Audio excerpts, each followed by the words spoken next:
My name is Benita Harper. I am 29 years old, and last Christmas was the night everything I thought I knew about family cracked wide open. We were gathered around the table, the tree lights blinking, the smell of roast filling the house, when my father leaned toward me with a smile that felt wrong. He said he had a special gift for me and slipped a thin white envelope into my hand. For a heartbeat, I thought maybe it was a card, maybe a note from him for once showing a little love.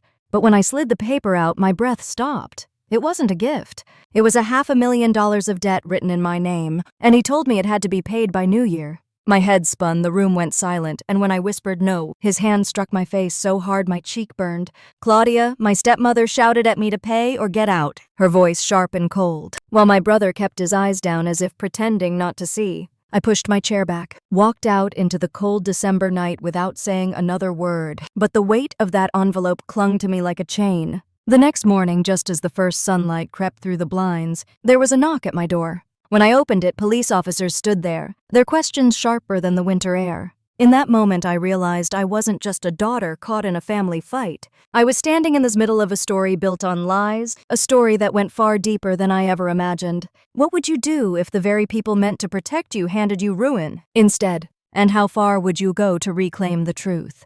This is the story of how betrayal became a battle and why that night at Christmas dinner was only the beginning. I remember the way the lights twinkled on the tree that Christmas night, soft and golden, filling the living room with a warmth that felt almost too perfect, like a painting someone had brushed over with glitter. The smell of cinnamon and roasted turkey still lingered in the air, and laughter floated from the kitchen where my aunt and cousins were finishing up dessert. For a brief moment, I believed that maybe this year would be different, that maybe the sharp edges of family tension would soften in the glow of the holiday. My father stood at the head of the long oak table, his voice carrying over the chatter. He had that smile he reserved for when he wanted everyone's attention, the kind of smile that never reached his eyes. He cleared his throat and raised his glass. He said he had the best gift of all, something no one else could top. I felt my stomach tighten as all eyes shifted toward him. I had been through too many Christmases to trust that smile. He walked around the table until he stood behind my chair. I smelled the faint mix of aftershave and whiskey. He laid a white envelope right in front of my plate.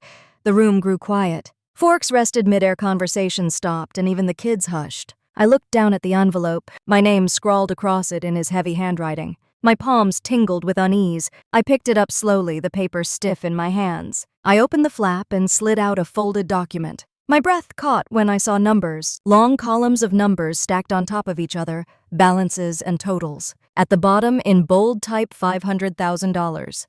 My head spun. I lifted my eyes to him, searching for some sign this was a cruel joke. He leaned down close to me, his voice low but loud enough for everyone to hear. He said, "That is your gift. Pay it by New Year's Day." A wave of heat flushed through me. I heard gasps from the table, a spoon clattering onto a plate. My aunt's hand covered her mouth. My cousin whispered something I couldn't catch. My chest felt tight and I struggled to find words. I said quietly, "This isn't mine. I never signed this." "Why would you hand me something like this?" His smile vanished. His face hardened, the lines around his mouth pulling taut. He straightened his shoulders and said, "It's yours now. Family helps family. You earn enough at that advertising job of yours. You can handle it." My stepmother Claudia jumped in, her voice sharp, cutting across the silence. She said, "Stop pretending you're innocent, Benita. He has sacrificed for you for years. It's time you give something back." I felt my hands tremble as I gripped the paper. I said, "I will not take on your debt. I will not sign for something I never agreed to." The words had barely left my mouth when it happened. His hand came fast, the sting of it exploding across my cheek. My head snapped to the side. The room erupted with gasps, chairs scraping against the floor. My skin burned, and for a second I could taste copper on my tongue. Claudia's voice pierced the air. She screamed, "Pay or get out!" Her face was red, her eyes wild, and the pearl necklace around her neck glistened under the lights like sharp teeth. I sat frozen, my cheek throbbing, my ears ringing. My cousins stared at their plates, unable to look up. My aunt reached across the table but pulled her hand back as Richard glared at her. The weight of humiliation pressed on my chest. At that moment, I understood that there was no safe corner in this room, no one who could shield me. I pushed back my chair. The legs scraped loud against the hardwood floor. I stood, my knees unsteady. My voice caught in my throat. No words would come. Not a protest, not a plea. Only silence. I placed the envelope back on the table with steady fingers, though inside I shook. I walked past them all, my shoes echoing on the floorboards, each step louder than the last. I felt every eye burning into my back. My father's glare, Claudia's smirk, the pity of my cousins, the helpless sorrow in my aunt's eyes. The cold air hit me as I stepped out onto the porch. The night smelled of pine and wood smoke. Across the street, houses were strung with Christmas lights, their colors flashing in cheerful patterns. I wrapped my coat tighter around myself. My cheek still burned a deep pulsing reminder of his hand. I stood there for a moment, staring at the quiet neighborhood, the sound of distant carolers drifting faintly through the night. My breath rose in soft clouds. I could hear muffled voices still rising from inside, but I couldn't make out the words. The glass windows glowed with warmth, but it felt like I had been cast out into another world, one that was colder and lonelier than the December air. I walked down the steps, my boots crunching on the frosted ground. Each step away from the house loosened something in my chest, even as my stomach twisted with dread. I didn't know where I was going, but I knew I could not stay. As I reached the end of the driveway, I heard the faint slam of the front door behind me.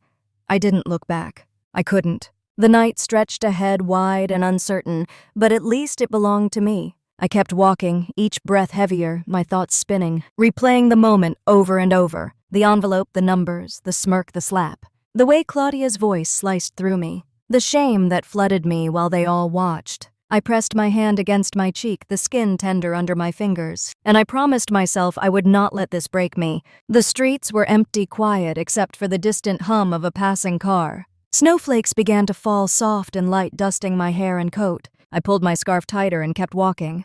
I didn't have a plan. I only had the weight of $500,000 in debt shoved into my lap and the sting of betrayal burning deeper than the slap itself. The world around me seemed both sharp and muffled, as if I was walking inside a dream I could not shake awake from. I passed houses glowing with holiday cheer, families gathered around trees, laughter spilling out when doors opened. For a fleeting moment, I longed for that kind of love, simple and safe, the kind my mother once tried to give me before it was stolen away. By the time I reached the end of the block, my hands were numb from the cold.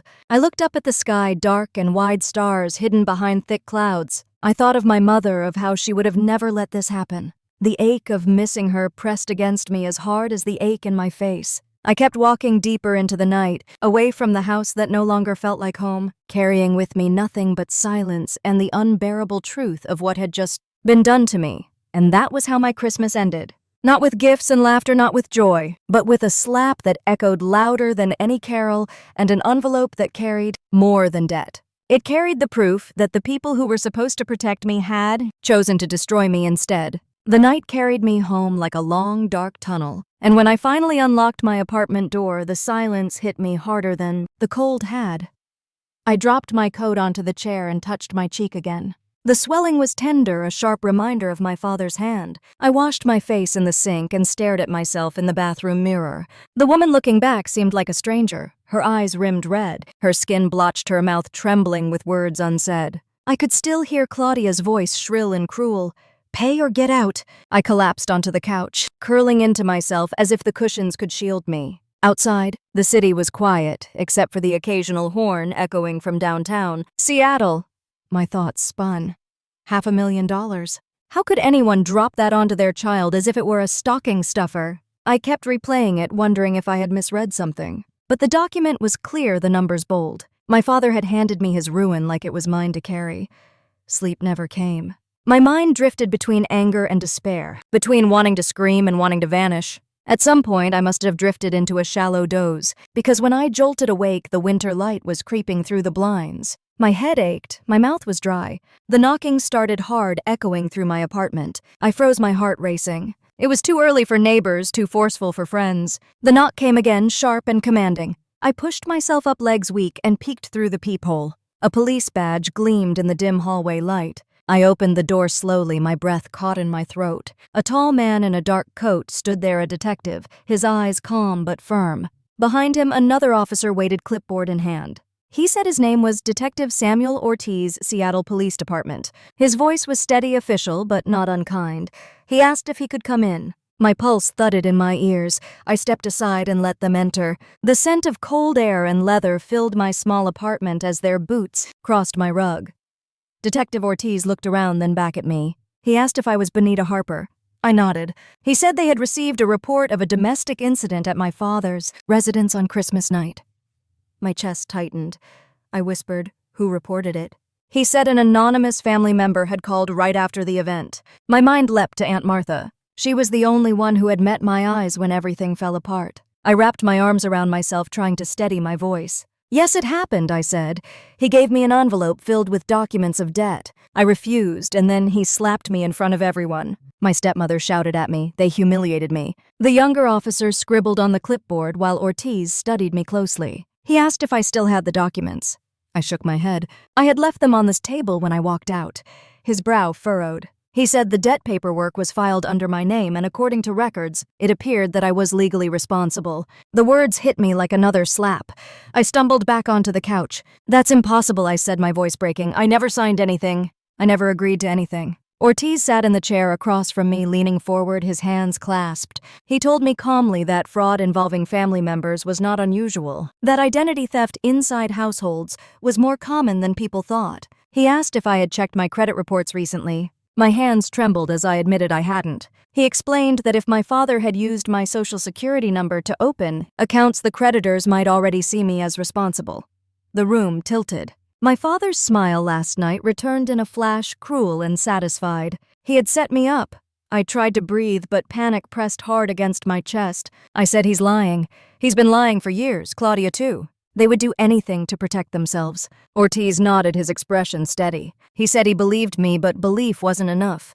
They would need evidence. He asked if anyone had witnessed the slap. I told him the entire family had been present. He asked for names. I whispered to them, my throat tight, saving Martha's name for last, clinging to the hope that she would not abandon me. The detective stood and walked toward the door. He said they would follow up, gather statements, and check financial records. He handed me a card with his number. "If you find anything, any paperwork, any messages," he said, "call me right away." When the door shut behind them, the silence pressed in again, heavier this time. I stared at the cards in my hand, the black letters sharp against white. My father had dragged me into something darker than I had imagined.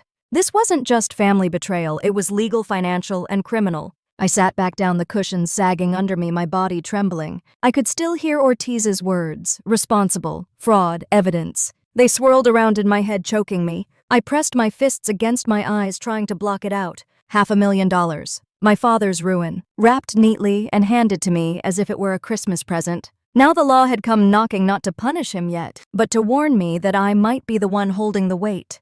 I wanted to scream. I wanted to call him, to curse him, to demand why. But I knew he would only twist my words, deny, make me out to be ungrateful, unstable. That had always been his way. The morning light stretched across the carpet, cruel in its clarity. The world outside moved on, cars rushing down the street, people heading to work, unaware that my life had shifted overnight. I sat in that small apartment, bruised and shaken, and realized that this was only the beginning. I was no longer just a daughter trying to survive a holiday dinner. I was the target of a scheme I had not chosen, forced into a fight I never wanted, and as much as it terrified me, I knew I could not back down. Because if I stayed silent, if I let him win, I would lose more than money. I would lose myself. The next morning, the world outside my window was covered in a thin blanket of frost. Cars were dusted white and the trees shimmered with ice, each branch glittering under the pale winter sun. I sat at my kitchen table with a cup of coffee that had gone cold in my hands. I had stared into the steam for so long that it had disappeared.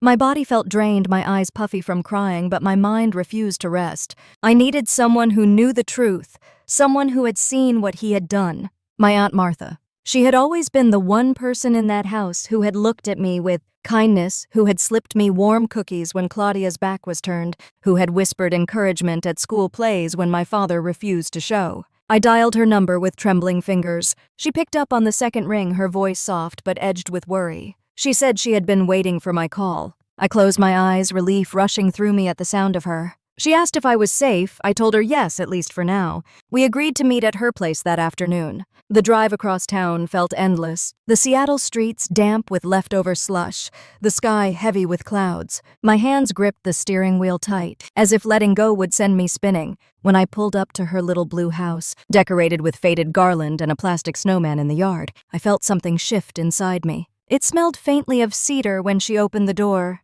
She pulled me into her arms and held me longer than anyone had in years. My throat tightened, and I fought the tears that threatened to spill. We sat in her cozy kitchen, the smell of fresh coffee and apple pie filling the room. She pushed a plate toward me, insisting I eat. I took a small bite just to please her, though my stomach twisted. Her hands folded around her mug, her eyes fixed on mine with a seriousness I rarely saw from her. She said she had called the police. She could not stand by and watch anymore. She had seen him slap me, but she had also seen more than that over the years. She told me she had walked in once years ago, when he was at the dining table signing papers with my name scrawled across, the bottom in handwriting that looked eerily like mine. At the time, she had convinced herself it was just something minor, maybe a permission slip or a school form. Now she knew it had been more. My stomach clenched. I asked her why she had never told me. Her eyes filled with guilt. She said she thought it was not her place, that I was too young to understand. She had been afraid of him too. The weight of her words pressed on me both a betrayal and a lifeline. I leaned back in my chair, memories flooding me. My mother's soft voice reading me bedtime stories before she passed in 2010. The way she had smelled of lavender lotion, the warmth of her hugs. After she was gone, my father remarried Claudia in 2012, and everything shifted. Claudia never raised her voice when my father was around, but the second he left the room, her whispers cut deeper than knives. She told me I was ungrateful, that I was a burden, that my mother had left me broken. I learned early to eat my dinner in silence, to slip away unnoticed, to keep my head down. Martha reached across the table and squeezed my hand. She said she regretted every moment she stayed quiet, but she promised me she would not be silent now. She told me the police needed more than my word. They needed proof. She urged me to dig into my credit reports, my financial statements, anything that showed inconsistencies. I nodded, though fear coiled in my chest. What if the truth was worse than I imagined? What if he had stolen more than just my name? The hours passed as we talked, pie crumbs scattered on plates, coffee refilled again and again. Martha told me she had seen Claudia pushing my father to take out loans after his construction business started failing. She remembered overhearing them argue about hiding things from me, about how I would never find out. I pressed my hands against my temples, the weight of betrayal growing heavier. I asked her if she thought they planned this for years. She looked at me with sad eyes and said she believed they had. As the daylight faded, casting long shadows across the linoleum floor, I realized that the house I grew up in had been nothing but a stage. My father had played the role of provider, Claudia, the role of dutiful wife. But behind the curtain, they had been writing me into their script as the scapegoat, the one to carry the debt, the shame, the ruin. When I stood to leave, Martha hugged me again, her embrace fierce, as if she feared letting me go. She whispered that she would stand with me no matter what came. I clung to her, knowing she was the only family left who still saw me as a person, not as a pawn. Driving back to my apartment, the city lights blurred through my tears. I thought about my childhood, the moments that had seemed normal at the time. My father refusing to sign permission slips, so I missed out on field trips. Claudia's disdainful smile when I wore hand-me-down clothes to school. The empty chair where my mother should have been. I realized those were not isolated moments. They were threads, weaving into the pattern of control that now threatened to suffocate me. By the time I parked outside my building, my chest ached with both fear and determination. My father had written my life into his ledger of debts, but I would not let the story end with me paying the price for his ruin. Inside, I pulled out my laptop and opened my credit reports. The numbers glared at me from the screen, lines of debts and accounts I had never touched. My heart pounded as I scrolled each entry, another knife. Credit cards opened in my name in 2015. Loans from banks I had never stepped into, balances that made my stomach lurch. I closed the laptop with shaking hands. Martha had been right. This was bigger than I had imagined. He had been stealing from me for nearly a decade. The room seemed to close in around me, the walls pressing closer, the air heavy. I pressed my palms against the table and whispered into the empty apartment that I would not let him destroy me. My voice trembled, but it carried something new, a resolve I had not felt before. The night deepened, outside the hum of the city softening, and I sat in the dim glow of my lamp staring at the evidence of betrayal. My childhood had ended long ago, but tonight something else ended too. The illusion that he still held power over me. I knew now that I had to fight, not only for myself, but for the memory of the mother who had loved me, for the girl I had once been who deserved better. And as the clock ticked into the quiet hours, I felt the first spark of something I had not felt in years, the fire of defiance, small but fierce, glowing in the ashes of everything they had tried to take from me. The fire of defiance, small but fierce, glowing in the ashes of everything they had tried to take from me. The next morning, I walked into the office at Rainier Creative, the advertising agency where I had been working for 3 years. The building sat in downtown Seattle with glass walls that looked out over the sound, a place I had once thought of as my safe space. The hum of voices in the open floor plan used to calm me, the sound of keyboards clicking and phones ringing, creating a rhythm that made me feel like I belonged somewhere. But as I stepped through the glass doors, I felt the stares. My coworkers tried to act normal, but I saw the way their eyes flickered over me, then quickly away. Whispers drifted like smoke through the air. I caught fragments. Christmas dinner, her father, money, police. My chest tightened. The news traveled faster than I expected. James, my closest friend at work, appeared at my side, his tall frame shielding me from some of the stares. He leaned close, his voice low so only I could hear. He said not to listen to them, that gossip moved fast in this office, and half of it was always wrong. I wanted to believe him, but I could tell from the way people avoided my eyes that they thought they already knew the whole story. Before I could settle at my desk, an email popped up from HR. Immediate meeting requested in conference room C. My stomach dropped. James squeezed my arm gently and told me to stay calm, but his eyes betrayed his worry. I walked down the hall, each step echoing too loud in my ears. When I pushed open this door, my manager, Claire, was waiting with two people from HR. Their faces were carefully neutral, polite smiles that felt sharp around the edges. Claire gestured for me to sit. She said they wanted to check in, that there had been concerns raised about my personal situation affecting the company's image. My throat went dry. She mentioned that several clients had already called after seeing posts online about the Christmas incident.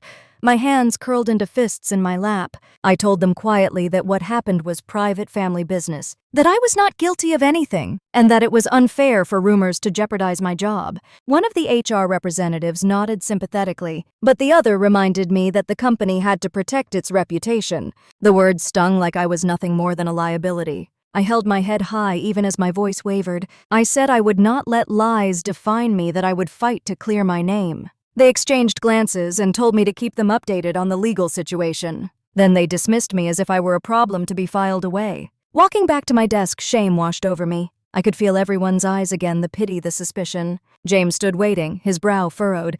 He asked what they said. I told him the truth, my voice shaking. He cursed under his breath and told me not to give up. By lunchtime, the office was buzzing louder. I tried to focus on a campaign brief, but the words on the page blurred. My phone buzzed with a text from an unknown number. When I opened it, my chest tightened. A photo of me leaving the police station yesterday, my face pale, my hair tangled. The caption read, "Poor little rich girl caught in daddy's mess." I looked around, panic rising. Who had sent it?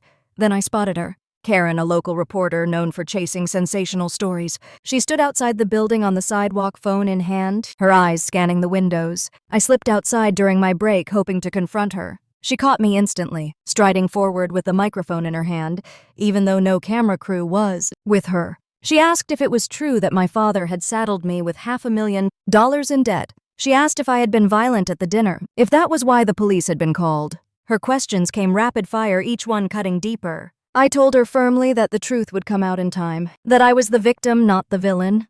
She smirked, scribbling notes. She said stories like mine sold papers, that people loved seeing the downfall of families who pretended to be perfect. I turned away before she could twist more words out of me. My hands shook as I walked back into the lobby, my heart hammering. James was waiting by the elevator. He asked what she wanted. I told him she was digging for blood. He clenched his jaw and said not to give her anything, that she thrived on twisting pain into headlines. That night, I sat in my apartment, the blinds drawn, the city lights glowing faintly beyond. My phone buzzed with notifications, articles already online. Headlines screaming about a Christmas scandal, about a daughter accused of fraud, about a family falling apart. My face stared back at me from every screen. I wanted to scream, to smash the phone, but instead I set it down and buried my face in my hands. The humiliation was complete. Not only had my father betrayed me, now the whole city was watching, judging. "Gossiping!" James called, his voice warm and steady through the static. He said he believed me no matter what the papers said. He reminded me that I was stronger than them, that the truth would surface. His words were a lifeline, but even they could not drown out the sound of my father's voice echoing in my head. "Pay it by New Year's Day." I sat in the dim light, my body heavy with exhaustion, my mind circling the same thought over and over. They had stripped me of dignity in front of family at work, and now in the public eye. Every corner I turned seemed to close in, and yet beneath the shame, beneath the fear, the spark of defiance still burned. It flickered weak but alive, reminding me that I could not surrender, not yet, not ever. The city outside was alive with holiday lights, but in my apartment the shadows stretched long, pressing against me. I whispered into the silence that I would not let them win. My voice was low, hoarse, but it carried the weight of truth. And as I sat there with the hum of the refrigerator and the distant sound of sirens filling the night, I knew that the war had only just begun. The next morning I woke with a pounding in my head and the taste of bitterness on my tongue. I had barely slept, tossing in and out of half-dreams where my father's voice echoed against the walls. The moment I opened my laptop the night before and saw the debts lined up under my name, I knew I couldn't handle this alone. I needed someone who could pull apart the lies and show me where the truth was hiding. I called Laura Spencer, a lawyer I had met through a former co-worker. She specialized in financial crimes and family disputes, and though I had never imagined needing her, her business card had sat in my drawer for months. My voice cracked when I left her a message, but she returned my call within the hour, her tone brisk but not unkind. She asked me to bring every document I had, any letter, any email, any scrap of paper with my name on it. When I stepped into her office that afternoon, the walls lined with law books and framed degrees, I felt small and raw. She greeted me with a firm handshake and sharp eyes that seemed to see right through me. I handed her a stack of papers. Martha had helped me gather, old letters, copies of bills, even a few emails I had printed out. She spread everything across the polished desk and began to sift through them with the precision of a surgeon. As she flipped through the pages, she asked me questions in a calm, steady voice. Did I remember opening a line of credit in 2015? Did I ever authorize a second mortgage on the old family house? Each time I answered no, my stomach twisted tighter. After an hour of digging, she leaned back in her chair, tapping her pen against the desk. She told me she believed my father had been using my social security number for years. He had forged my signature on multiple accounts, borrowing money under my name. She showed me one document in particular, a credit card opened in 2015 with transactions from casinos in Nevada. I had never even been to Nevada. My hands shook as I touched the page. All these years he had been gambling away money tied to me, and I had been living my life unaware that a mountain of debt was being stacked on my shoulders. Then Laura pulled out another file, this one darker, heavier. It was a copy of a mortgage from 2018 signed with my name. My heart pounded as she explained that the property listed was not his current house with Claudia, but the one that had belonged to my mother. The little craftsman home in Tacoma she had left behind when she passed. I remembered the yellow curtains in the kitchen, the backyard swing set, the smell of roses by the porch. That house had been hers, and by right it should have been mine. Laura said quietly that it appeared the house had been used as collateral for one of his loans, which had since defaulted. My vision blurred as I realized what that meant. He hadn't just stolen my name. He had stolen my mother's legacy, the one piece of her I had left. I buried my face in my hands, shaking, whispering that I couldn't believe it. Laura leaned forward, her voice firm. She said this was not the end. It could actually be the beginning of my defense. She promised to contact the banks to request official documents, to compare signatures. She told me to stay strong, that people like him thrived on fear and silence. But if I fought back, the law could stand on my side. When I left her office, the late afternoon air felt sharp in my lungs. I walked down the busy Seattle streets, the noise of traffic and chatter swirling around me. People rushed by with shopping bags and scarves, their laughter mixing with the honking of cars. I felt apart from them, a shadow walking among the living. But in my pocket, Laura's words burned like a small beacon. Proof, defense, fight. That evening, I sat in my apartment again, spreading the papers across my table. The documents stared back at me, each one a piece of the puzzle of his betrayal. I traced my finger over the forged signatures, the clumsy attempts to mimic my handwriting. Anger surged hot and bright through me. He thought he could erase me with ink. He thought he could make me disappear under his debt. I closed my eyes and remembered my mother's voice, soft and steady, telling me bedtime stories. She had always said I was stronger than I knew, that I carried fire in my heart. For years I had doubted her, shrinking under Claudia's sneers and my father's control. But now, staring at the evidence, I felt that fire stirring again. The night deepened, the city lights blinking beyond my window. I whispered to myself that I would not let him win, not this time. And in the silence of that room, I realized I had found something powerful. Not just proof of his crimes, but the spark of a weapon he never expected me to wield. Not just proof of his crimes, but the spark of a weapon he never expected me to wield. The following Saturday, I drove back to the old neighborhood where my father still lived with Claudia and my younger half-brother Michael. The roads were wet from a steady drizzle, the kind of gray Seattle morning that seemed to soak into the bones. My stomach churned the closer I got to the house. That familiar two-story place with the dark green shutters and the yard I had once raked leaves in as a teenager. When I pulled into the driveway, my hands gripped the steering wheel so tightly my knuckles ached. I sat there for a long moment, the windshield wipers swiping back and forth. I thought about Laura's words echoing in my head. Evidence, defense, fight. If I wanted any chance of reclaiming what was mine, I had to confront him. The front door opened before I could knock. Claudia stood there with her arms crossed, her red nails tapping against her elbow, her expression sharp with disdain. She said in a clipped tone that I was not welcome. Behind her, Michael appeared. He was 24 now, tall like our father, his jaw set, eyes cold. I told Claudia I needed to speak to my father. She smirked and said he was busy, but before she could slam the door, I pushed past her. My voice shook, but I did not stop. I called out his name. Richard! He was in the living room, sitting in his recliner with the television flickering muted football highlights. He looked up at me with that same dismissive sneer, as if I were an inconvenience rather than his daughter. I held up the folder Laura had given me. I told him I knew what he had done, that he had been forging my name for years, stealing my identity, gambling away my mother's house. His face darkened. Claudia stepped in quickly, her voice rising. She told me to leave before I embarrassed myself further. Michael spoke, then his voice deep hard. He said I should stop blaming our father for my failures. He said Dad had provided for me and now I was too selfish to return the favor. My chest tightened, fury surging. I turned to him, my voice sharp. I asked if he really believed that if he thought stealing from me, from our mother's memory, was providing. His eyes flickered uncertain, but he straightened his shoulders. He said I was weak, that I never appreciated what I had. The argument erupted, words flying like knives. My father finally stood slamming his fist against the arm of the recliner. He shouted that the debt was mine now, that I would pay it whether I liked it or not. His voice thundered through the room, the veins in his neck bulging. I shook as I pulled out the copies Laura had found. I spread them across the coffee table, each document showing my forged signature. I pointed to the mortgage on my mother's house, my voice breaking, as I demanded to know how he could do that to her memory. For a moment, the room fell silent. Michael stared at the papers, his eyes scanning the shaky handwriting, the inconsistencies.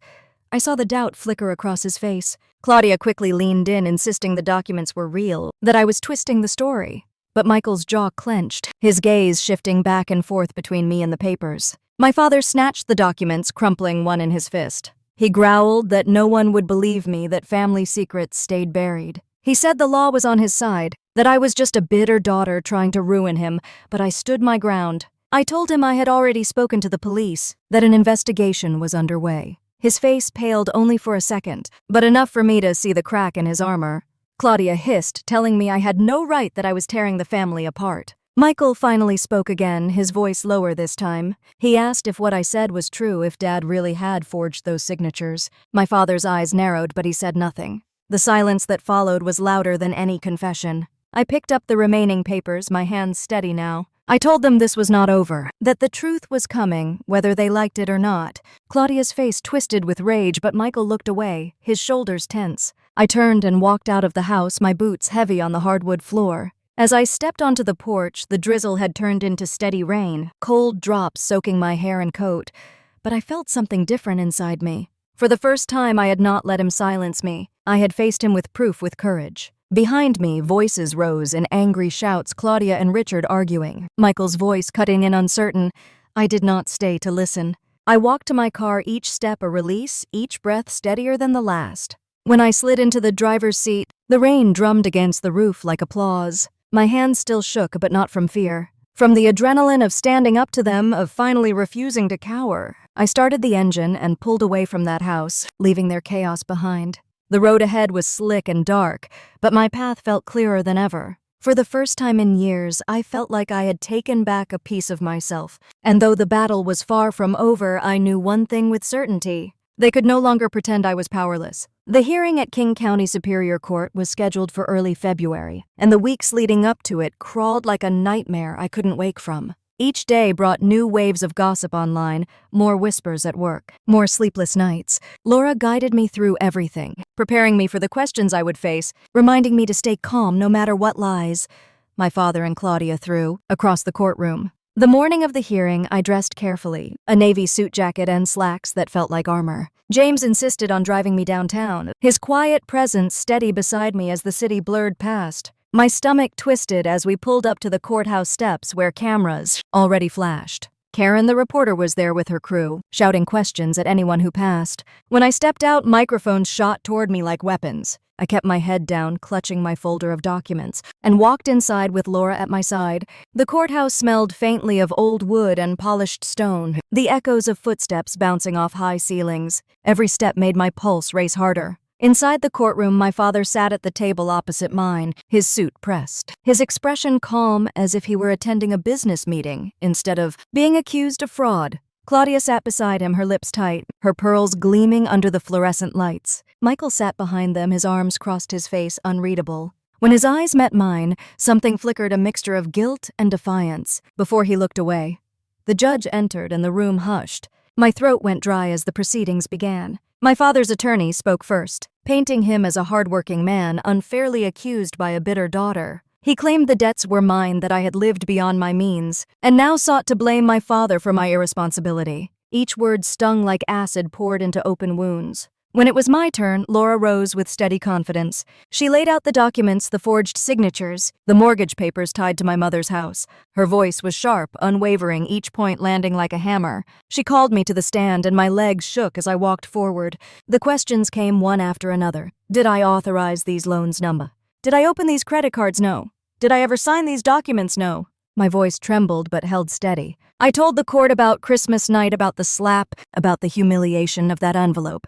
The words spilled from me, raw and unpolished but true. Then came the cross-examination. My father's lawyer leaned forward, his tone dripping with skepticism. He asked if I had ever struggled financially, if I had ever been careless with money. He suggested I had fabricated the story to avoid my own debts. My chest burned, but I held my ground, repeating the truth again and again. The tension in the room grew thick as Claudia whispered furiously to my father, her face pale but defiant. Michael shifted in his seat, his foot tapping rapidly against the floor. Then Laura called the final witness. My heart leapt when I saw Aunt Martha step forward. She wore a simple dress, her hands clasped tightly, her face drawn but resolute. She took the oath and then looked straight at me with a nod that steadied my heart. Her voice shook at first, but grew stronger as she told the court what she had seen. She described walkings in on my father years ago as he signed documents with my name. She admitted her shame for staying silent so long, but said she could no longer let fear keep her quiet.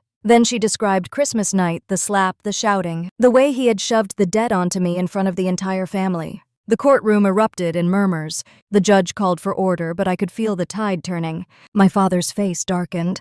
Claudia's lips pressed into a thin line, and Michael's eyes dropped to the floor. Laura pressed the point, holding up the documents beside examples of my real signature. The difference is clear. She asked Martha to confirm what she had seen, and Martha did, her voice firm now. I sat, frozen, tears stinging my eyes, as the truth I had carried alone for so long finally echoed through the room. For the first time, it was not just my word against theirs. Someone else had stood beside me. When the judge finally called a recess, my father shot me a glare that could have cut glass. Claudia hissed something under her breath, gripping his arm. Michael remained still, his face pale, his shoulders slumped. I walked out into the hallway with Martha at my side, her hand warm around mine. Reporters swarmed again, but this time I felt different. The weight on my chest had shifted. The truth had been spoken, and it could not be buried again. As Laura pulled me aside to discuss next steps, the echoes of the courtroom still ringing in my ears, I realized something I had not felt in years. For once, I was not standing alone in the dark. The cracks in my father's armor were finally showing, and I intended to drive them wide open. The second half of the trial unfolded like a storm gathering strength, each gust sharper than the last. When the judge called the courtroom back into session, the air felt charged, as though everyone sensed the scales tipping. But no one knew where they would land. I sat straighter in my chair, my documents spread neatly before me, my pulse hammering against my ribs. Laura stood again, her voice clear and deliberate as she guided the court through the timeline of fraud. She displayed side-by-side comparisons of my actual signature and the forgeries, every curve and slant betraying my father's clumsy mimicry. The judge leaned forward, eyes narrowing. Across the aisle, my father shifted in his seat, his jaw tightening. Claudia clutched his arm, whispering furiously, but her mask of elegance was slipping. A bead of sweat shone at her hairline. She glanced at Michael, who sat behind them with his arms crossed, but his gaze was lowered, fixed on the floor as though he wanted to disappear. Then Laura introduced the mortgage documents tied to my mother's old house in Tacoma. My breath caught as the papers were held up for everyone to see. She explained that the property had been pledged as collateral without my consent, that my name had been forged, that the loan had defaulted because of my father's reckless gambling. The room buzzed with murmurs. My heart pounded so loudly I thought everyone could hear it. That house wasn't just wood and brick. It was my childhood, my mother's laughter in the kitchen, the smell of roses in the summer air. To see it treated like a pawn chip made me feel sick. The judge asked my father directly if he had signed those documents himself. He hesitated, his eyes darting toward Claudia, then toward his attorney. Finally, he said no, that I had signed them, that I was lying to protect myself. His voice cracked just slightly, but enough that I caught it. Laura struck then. She called the handwriting expert she had lined up. The man walked confidently to the stand carrying thick binders of analysis. He explained in careful terms how the signatures on the fraudulent documents were consistent with Richard Harper's handwriting, not mine. He circled strokes and angles on blown-up exhibits, pointing to traits unique to my father's penmanship. Each mark felt like a nail sealing his coffin. Claudia's face was drained of color. My father leaned back, his lips pressed tight, his hands gripping the arms of his chair so hard his knuckles turned white. Then came the final blow. Laura produced a sealed envelope, one I had not seen before. She explained that in the course of discovery, a safe deposit box had been opened under my mother's name. Inside had been an updated will dated just months before she passed. My heart thudded as the paper was unsealed and read aloud. In it, my mother left the Tacoma house entirely to me, her only daughter. Not shared, not conditional, mine. The courtroom erupted, reporters scribbling furiously, whispers rising like waves. Tears blurred my vision as I listened. My mother had tried to protect me even from beyond the grave, but my father and Claudia had buried the truth along with her. The judge's gavel struck the bench, demanding order. But the energy had shifted.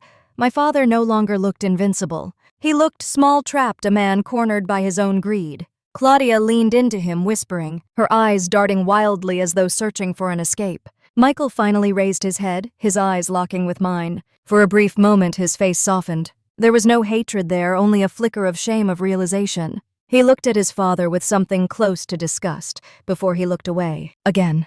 The judge recessed briefly before announcing that charges of fraud and forgery would proceed to trial, and that the debts tied to my name would be frozen pending investigation. Relief crashed over me so strong it left me trembling. For the first time, the crushing weight of $500,000 no longer pressed solely on my shoulders.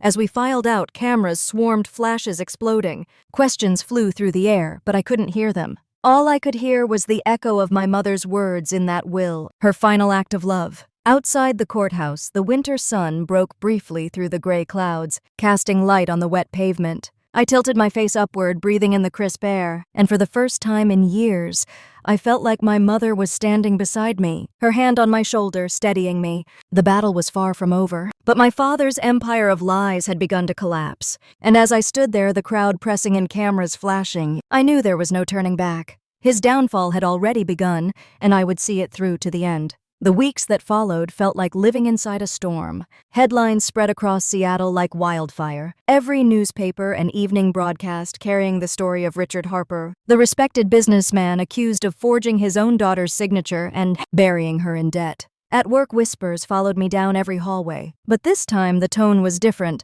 People no longer looked at me with pity or suspicion. They looked at me with something close to admiration. Still, the nights were heavy. I lay awake listening to the hum of the refrigerator, the ticking of the old clock on my wall, wondering what new strategy my father and Claudia would try next. Every time my phone buzzed, my chest tightened, half expecting some cruel message or legal twist. One morning, just after dawn, James called me from his patrol car. His voice was low, steady, but I could hear tension beneath it. He told me the police had received a report from one of my father's creditors. Apparently, he had been moving assets quietly, trying to stash cash in accounts under Claudia's name. The investigation was widening. My stomach nodded, but then James said something that stayed with me. He told me men like my father never stop until they are forced to. He told me the law was finally forcing him. Later that week, I was subpoenaed again, this time to provide testimony in a civil hearing connected to the frozen accounts. Laura prepared me carefully, reminding me not to let Claudia's theatrics shake me. When we entered the courtroom, Claudia wore a tailored white suit, her makeup flawless, but her hands trembled as she shuffled papers.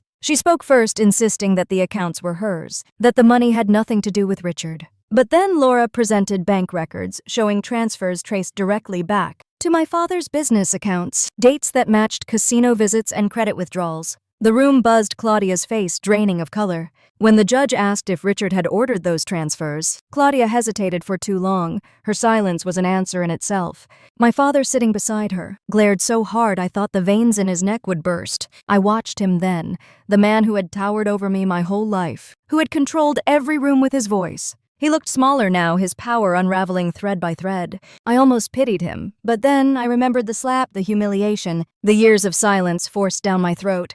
Any pity dissolved into steel. Outside the courthouse, Karen, the reporter, caught me again. Her microphone was cold against my cheek as she asked if I believed justice was finally being served. I paused, choosing my words carefully. I told her the truth had a way of clawing its way to the surface, no matter how deep someone tried to bury it. She nodded, her eyes sharp, already hungry for the soundbite. At home that night, I sat by the window with a cup of tea, the city lights glowing in the distance. My phone buzzed again. This time it was a text from an unknown number. The message was simple. "You'll regret this." My chest clenched, but I forced myself to take a screenshot and send it straight to James. He replied quickly, telling me he would file it as evidence. The next morning, news broke that one of Richard's business partners had come forward, offering testimony in exchange for immunity. He claimed my father had been siphoning funds from joint ventures for years, covering losses with forged documents. The empire was crumbling piece by piece. Michael called me that night. His voice was quiet, hesitant. He said he didn't know how to make things right, that he had believed our father too long. I listened, torn between anger and the faint hope that maybe, just maybe, he could still choose differently. I told him the only way forward was to stop protecting lies. He didn't answer, but before hanging up, he whispered that he was sorry. The next hearing was the most public yet, cameras lining the courthouse steps, protesters holding signs calling for justice. Inside, the atmosphere felt like a battlefield. Laura delivered her arguments with fire, laying out every detail of the fraud. The handwriting expert returned. More evidence was piled high on the judge's desk. Then came the twist no one expected. A man I hadn't seen in years stepped into the witness box. It was Thomas Reynolds, my father's former accountant, a quiet man with graying hair and a nervous twitch in his hands. He explained how my father had pressured him to doctor numbers, how Claudia had delivered envelopes of cash to keep him silent. He produced copies of emails, ledger notes, even recordings of phone calls. The courtroom gasped, my pulse racing as I watched my father's face turn crimson. He lunged forward, shouting that it was all lies, but the judge banged the gavel, warning him to stay silent. Claudia covered her face with her hands, shaking her head. I sat there frozen, every nerve lit, realizing that years of secrets were unraveling in front of everyone. The empire built on intimidation and silence was falling brick by brick. When the judge finally recessed for the day, I stumbled out into the crisp February air, my lungs burning. James was waiting near the steps, his uniform sharp under the pale sky. He asked if I was holding up. I told him I didn't know. My body felt both heavy and light, like I was walking out of chains but still dragging their weight behind me. That night, as I locked my apartment door, I knew the battle was reaching its final act. My father was cornered. Claudia was cracking, and even Michael seemed ready to step away. But I also knew men like Richard Harper did not surrender quietly. I set the folder of evidence on my kitchen table, my hand resting on it like a vow. The storm had not ended yet. The fiercest winds were still coming. The fiercest winds were still coming. The final trial began on a gray March morning. The courthouse steps were crowded with reporters, protesters, and curious onlookers, the air thick with the hum of expectation. I walked up those stone steps with Laura at my side, my folder clutched tight, my chest pounding. James lingered nearby, his uniform a quiet promise that I was not walking into this alone. Inside the courtroom, the energy was electric. My father sat at the defense table, his suit impeccable, but his eyes betrayed the sleepless nights. Claudia sat rigid, her pearl necklace trembling against her throat. Michael was there too, but not with them. He sat behind me, his hands clasped, his face pale but resolute. That shift alone sent a ripple through the gallery. The prosecution laid everything out like a tapestry of betrayal. Bank records, forged signatures, secret accounts, testimonies from former partners, and finally Aunt Martha's unwavering voice confirming what she had seen. The judge listened intently, occasionally raising an eyebrow when another layer of deceit was exposed. Then came the defense. My father's lawyer spoke of loyalty, of family disputes, of misunderstandings twisted into accusations, but each word rang hollow. The evidence was stacked too high, too damning. Finally, my father himself took the stand. His voice was steady at first, weaving tales of sacrifice, insisting he had only ever tried to protect me from my own mistakes. But under cross-examination, cracks formed. When asked about the safe deposit box and my mother's will, his composure faltered. He shifted in his seat, his answers growing shorter, more clipped. When pressed further, his voice rose, his mask slipping, his anger boiling over for everyone to see. The gavel slammed, the judge demanding order, but the damage was done. The jury had seen him not as a father defending his name, but as a man cornered by the truth. During closing arguments, Laura's words rang through the courtroom like bells. She spoke of betrayal of justice, of the courage it took to stand against family when family was the one to wound you most deeply. She spoke of me not as a victim, but as someone who refused to be silenced. Her words wrapped around me like armor, steady and sure. The jury deliberated for hours, though it felt like days. I sat outside the courtroom, my hands twisting together, my breath shallow. Michael sat beside me, silent, his presence both strange and comforting. Finally, the bailiff called us back in. The jury filed in, their faces unreadable. My heart pounded so loudly it drowned out everything else. Then the foreman stood, his voice clear. Guilty, on multiple counts of fraud, forgery, and financial misconduct. The words echoed in the room, each one striking like thunder. My father's face went gray, his shoulders collapsing.